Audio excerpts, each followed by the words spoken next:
Você já imaginou viver em um lugar onde a maioria das pessoas sobrevive com menos de R$ 6 por dia?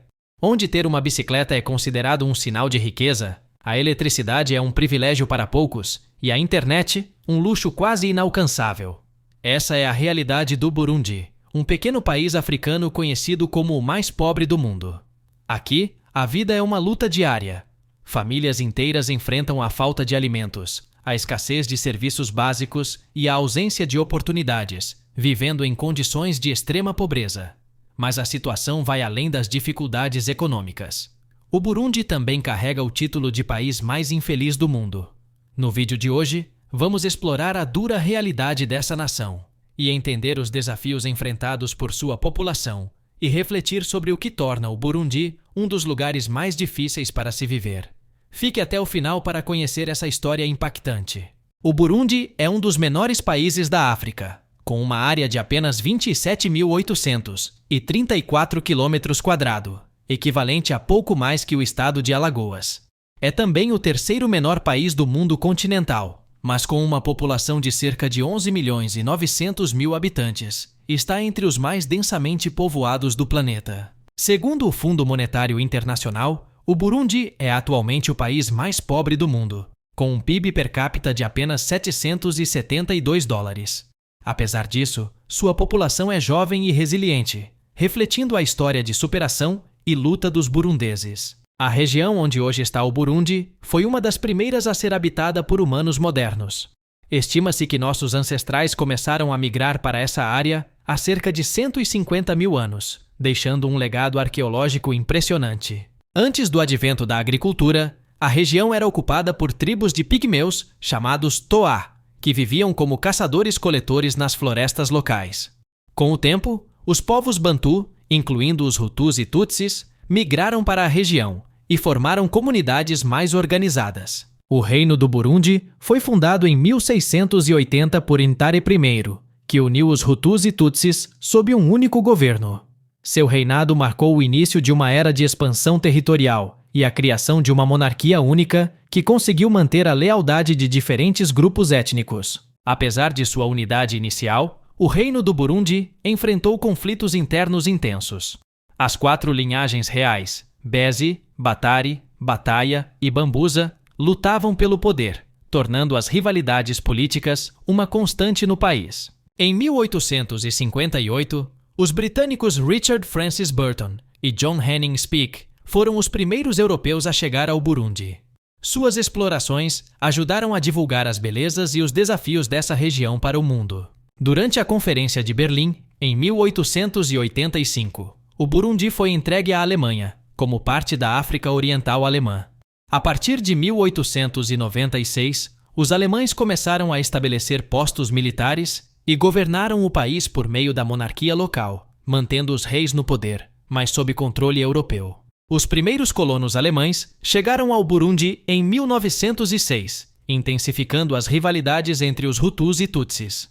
Com o apoio dos colonizadores, os Tutsis, que já detinham o poder monárquico, consolidaram-se como uma elite privilegiada, com acesso exclusivo à educação e a cargos de influência.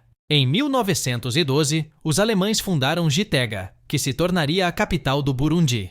Apesar de sua importância administrativa, a chegada europeia trouxe desafios, incluindo epidemias devastadoras e fome que dizimaram metade da população das planícies ocidentais até 1914. Durante a Primeira Guerra Mundial, em 1916, as forças belgas ocuparam o Burundi. Após a derrota da Alemanha, o país foi unido a Ruanda, formando Ruanda-Urundi, administrado pelos belgas como parte do Congo belga. Sob o domínio belga, os Tutsis continuaram a ocupar posições de poder político, enquanto os Hutus enfrentavam exclusão. Essa administração indireta reforçou desigualdades e alimentou tensões étnicas que perdurariam por décadas. Após a Segunda Guerra Mundial, Ruanda-Urundi tornou-se um território fiduciário das Nações Unidas sob administração belga.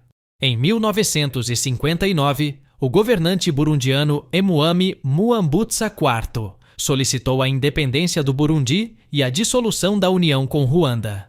Em 8 de setembro de 1961, o Burundi realizou suas primeiras eleições, vencidas pela União para o Progresso Nacional, UPRONA, liderada pelo príncipe Luiz Rwagasore. No entanto, pouco depois, Rwagasore foi assassinado, marcando o início de uma independência turbulenta. Em 1º de julho de 1962, um dia após a execução do assassino de Rwagasore, o Burundi finalmente conquistou sua independência da Bélgica, tornando-se uma nação soberana. Após a independência, a capital do Burundi foi transferida de Gitega para Bujumbura, devido à necessidade de centralizar o poder e facilitar a administração. Apesar disso, as instituições democráticas do país continuaram frágeis. O rei Mwambutsa IV estabeleceu uma monarquia constitucional composta por igual número de Hutus e Tutsis no governo. No entanto, as tensões entre os grupos étnicos aumentaram, culminando no assassinato do primeiro-ministro Hutu, Pierre Ngendandumwe, em 1965. Em 1965, ocorreram as primeiras eleições no Burundi como país independente. No entanto, a monarquia se recusou a reconhecer as vitórias dos Hutus, gerando revoltas e uma tentativa de golpe que resultou na execução de líderes e intelectuais Hutus. A instabilidade política chegou ao auge em 1966, quando o rei Mwambutsa IV foi deposto por seu filho Intare V.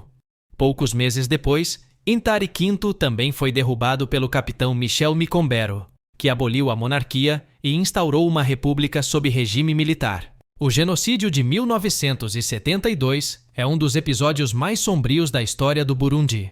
Após uma rebelião Hutu no sul do país, o exército burundês, dominado pelos Tutsis, retaliou com força brutal. Estima-se que entre 200 e 300 mil Hutus foram assassinados e outros 300 mil fugiram, tornando-se refugiados, principalmente na Tanzânia. Michel Micombero, após assumir o poder, adotou políticas de socialismo africano com o apoio da China. Ele impôs um regime rígido de lei e ordem, mas a repressão e as desigualdades étnicas continuaram. Em 1976, o coronel Jean-Baptiste Bagaza liderou um golpe de Estado e implementou reformas importantes, incluindo reforma agrária e eleitoral.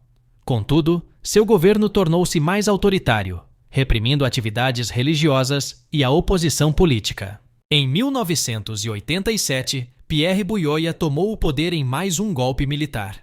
Ele dissolveu os partidos políticos e suspendeu a Constituição. Em 1988, as tensões entre Tutsis e Hutus resultaram em novos conflitos, deixando cerca de 150 mil mortos e aprofundando as divisões étnicas no país. Em 1993, Melchior Ndadaye tornou-se o primeiro presidente eleito democraticamente do Burundi e também o primeiro Hutu a ocupar o cargo. Contudo, ele foi assassinado por extremistas Tutsis apenas 3 meses após sua eleição, desencadeando uma onda de massacres que levaria o país a uma guerra civil que duraria até 2005. Estima-se que 300 mil pessoas foram mortas e mais de 550 mil tornaram-se refugiadas durante o conflito. Após uma intensa pressão internacional, no ano de 2000, foi assinado um acordo de paz entre as facções em guerra. No entanto, apenas em 2003 todos os grupos rebeldes concordaram em assinar. Em 2005, o Burundi realizou sua primeira eleição em 12 anos, marcando o início de sua transição para a paz. Pierre Nkurunziza foi eleito presidente em 2005 e controlou rigidamente o país. Seu governo foi acusado de censura e abusos de direitos humanos. Em 2010, foi reeleito com mais de 91% dos votos após um boicote da oposição. Em 2015, Nkurunziza anunciou que buscaria um terceiro mandato, alegando que o primeiro não contava porque havia sido nomeado pelo parlamento. O anúncio gerou protestos massivos e confrontos, resultando em mortes e no deslocamento de milhares de pessoas. Mesmo assim, ele foi reeleito. Em 2018, um referendo aprovou mudanças constitucionais que permitiriam a Nkurunziza permanecer no poder até 2034. Contudo, para surpresa de todos, ele anunciou que não buscaria mais um mandato. Em 2020, Evariste Ndayishimiye foi eleito como seu sucessor. Em dezembro de 2018, Gitega voltou a ser a capital do Burundi, retomando seu papel histórico. Apesar disso, Bujumbura permanece como a maior cidade e principal centro econômico do país. O Burundi possui uma das menores taxas de urbanização do mundo, com apenas 14% de sua população vivendo em áreas urbanas.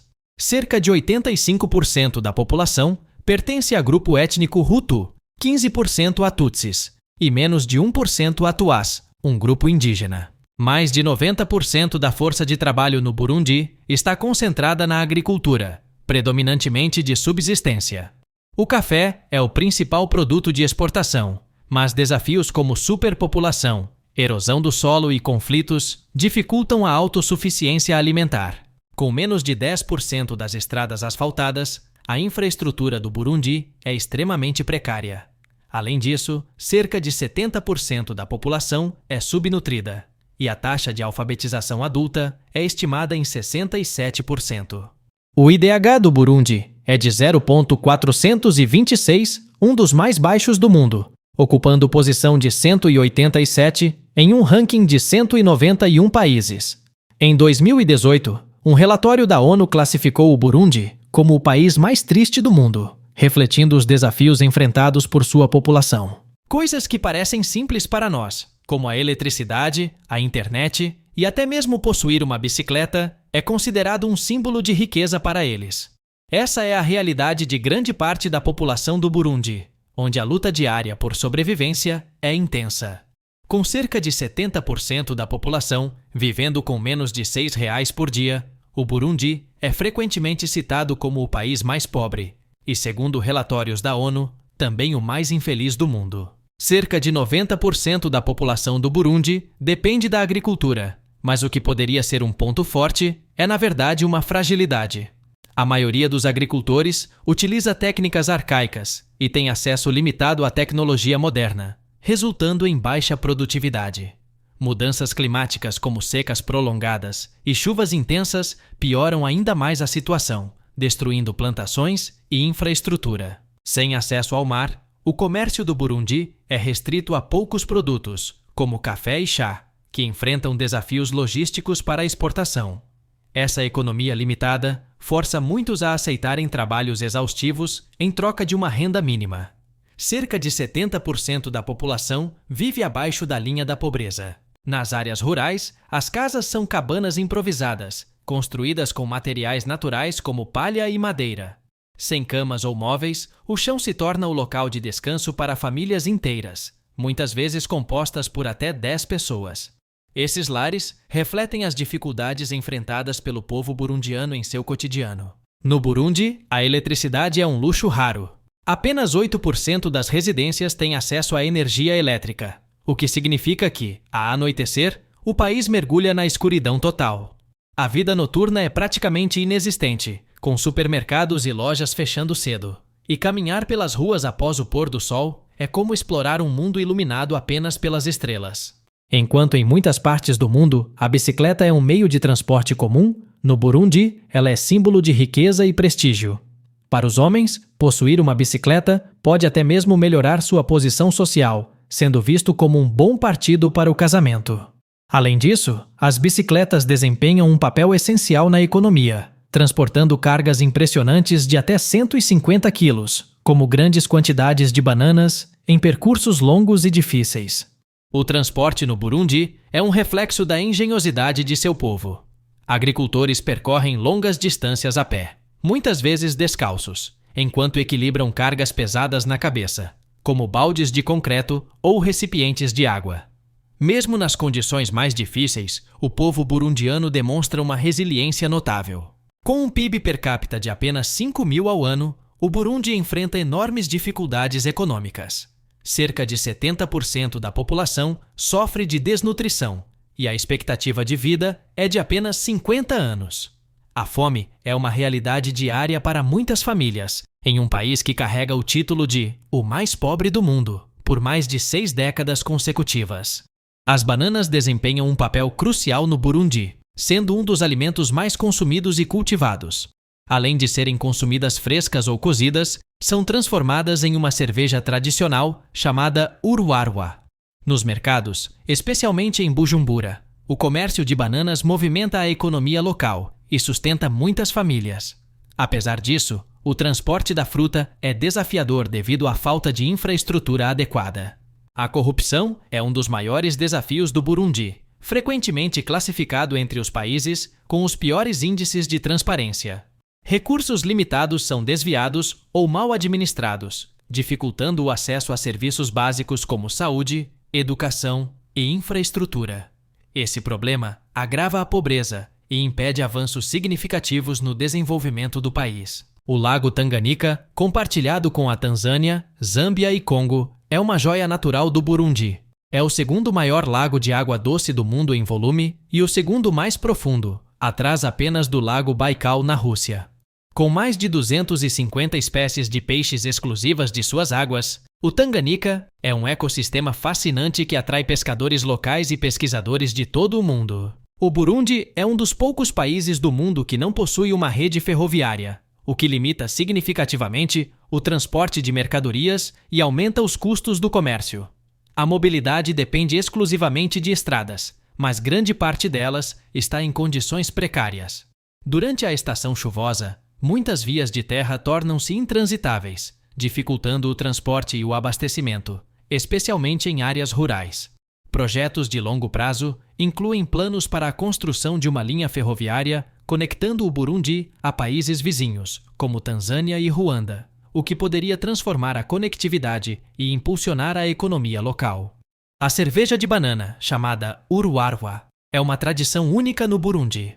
Feita a partir de bananas maduras amassadas e misturadas com água, a bebida passa por um processo de fermentação, que em algumas comunidades inclui até grama para acelerar o processo. O resultado é uma bebida doce e levemente alcoólica, amplamente consumida em festas, casamentos e encontros sociais, simbolizando a criatividade e o uso dos recursos locais. Os tambores são uma parte essencial da cultura burundiana, simbolizando poder e tradição. Originalmente tocados em cerimônias importantes, como colheitas e celebrações reais, apenas homens de linhagens específicas tinham o direito de tocar esses instrumentos sagrados. Em 2014, a Unesco reconheceu os tambores do Burundi como patrimônio cultural e material da humanidade. Hoje, a dança dos tambores combina ritmo, energia e tradição, sendo apresentada em eventos culturais e competições internacionais, celebrando a identidade e o orgulho burundiano. No Burundi, a resiliência e a criatividade coexistem com desafios imensos. Das dificuldades de infraestrutura às tradições culturais ricas, como os tambores e a cerveja de banana, o país demonstra a força de um povo que celebra suas raízes enquanto luta por melhores condições. Mas me conta, o que mais te surpreendeu nesse país? Deixe a sua opinião aqui nos comentários e não se esqueça de se inscrever no canal para não perder os próximos vídeos. Até o próximo vídeo. Tchau!